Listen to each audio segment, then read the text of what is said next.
দেখুন তো কীরকম দেখাচ্ছে। আমার মনে হয় এই রান্নাটা যদি একবার রান্না করে খান তাহলে দ্বিতীয়বারও রান্না করতে হবে।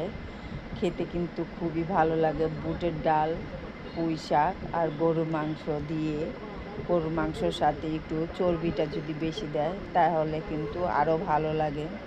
আমার কিন্তু খুবই প্রিয় আর আমি খুব পছন্দ করি। যদি ভিডিওটা ভালো লাগে একটা লাইক, শেয়ার, কমেন্ট করবেন। চলুন মূল রেসিপিতে চলে যাচ্ছি।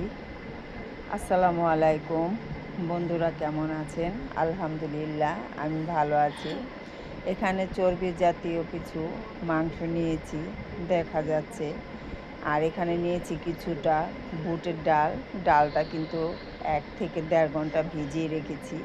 আর এখানে পুঁই শাক নিয়েছি কেটে। এখানে পুঁই শাকের ডাঁটাগুলো কিন্তু চিকন চিকন করে কেটে নিয়েছি। চিকন চিকন করে কাটলে ভাতের সাথে মেখে কিন্তু খাওয়া হয়, আর বড় বড় করে কিন্তু কাটলে খাওয়া হয় না, ফেলে দেওয়া হয়।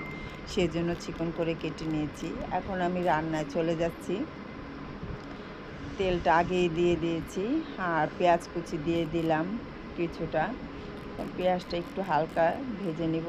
তার সাথে দিয়ে দিব দারচিনি, এলাচ আর তেজপাতা।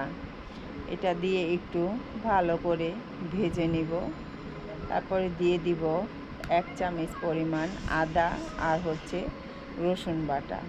এটা দিয়ে একটু ভাজা ভাজা করে নিব। তারপরে দিয়ে দিব পানি। পানিটা দিয়ে আমি সব রকম মশলা দিয়ে দিব, হলুদ গুঁড়ো, মরিচের গুঁড়ো, ধনিয়া গুঁড়ো, জিরা গুঁড়ো, এগুলো দিয়ে আবারও একটু কষিয়ে নিব নেড়ে চেড়ে। তারপরে আবার দিয়ে দেব একটু পানি, যাতে মশলাটা ভালো করে কষানো হয়। দেখুন মশলাটা কষানো হয়ে গেছে। এখন দিয়ে দিলাম মাংসগুলো একটু অল্প পরিমাণেই কষাবো। তারপর দিয়ে দিলাম স্বাদ অনুযায়ী লবণ। এখানে একটু মাংসের যতটুকু পানি আছে ওই পানিটুকু দিয়ে কষিয়ে নিব। এখন দিয়ে দেবে এখানে বুটের ডাল, কারণ ডালটা দিয়ে আবারও একটু হালকা কষিয়ে নিতে হবে। দেখুন ডালটা দিয়ে দিলাম। ডালটা দিয়ে এখন নেড়ে চেড়ে নিব সামান্য একটু, 2 থেকে 3 মিনিট একটু কষিয়ে নেব।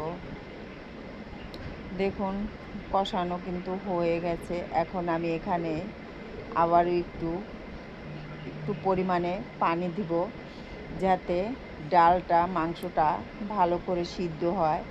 এখানে কিন্তু পুঁই শাকটা সিদ্ধ হতে বেশিক্ষণ সময় লাগবে না, তাই এখানে আবারও একটু পানি দিয়ে দিলাম মাংসটা আর ডালটা সিদ্ধ হওয়ার জন্য।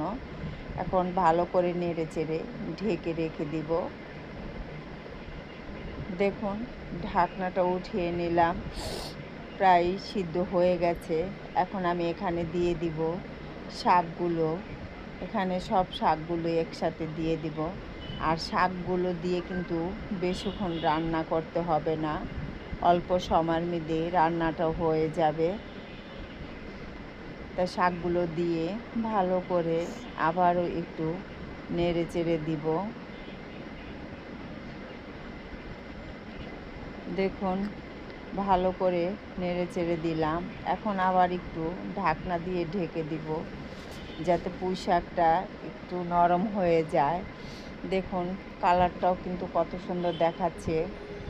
এখন এখানে একটু ভালো করে নেড়ে চেড়ে নিয়ে আবার দিয়ে দিব একটু পানি। অল্প পরিমাণেই পানিটা দিতে হবে, বেশি দেওয়া যাবে না।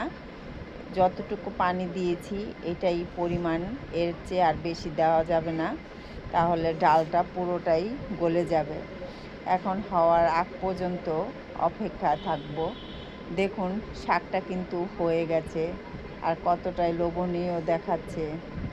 এখানে একটু দিয়ে দিব ভাজা জিরা গুঁড়ো। জিরা গুঁড়োটা না দিলে কিন্তু ভালো লাগে না। আপনারা ইচ্ছে করলে দিতে পারেন, আবার নাও দিতে পারেন। দেখুন জিরা গুঁড়োটা দিয়ে দিলাম। আমার রান্নাটা কিন্তু হয়ে গেছে শেষ পর্যায়ে।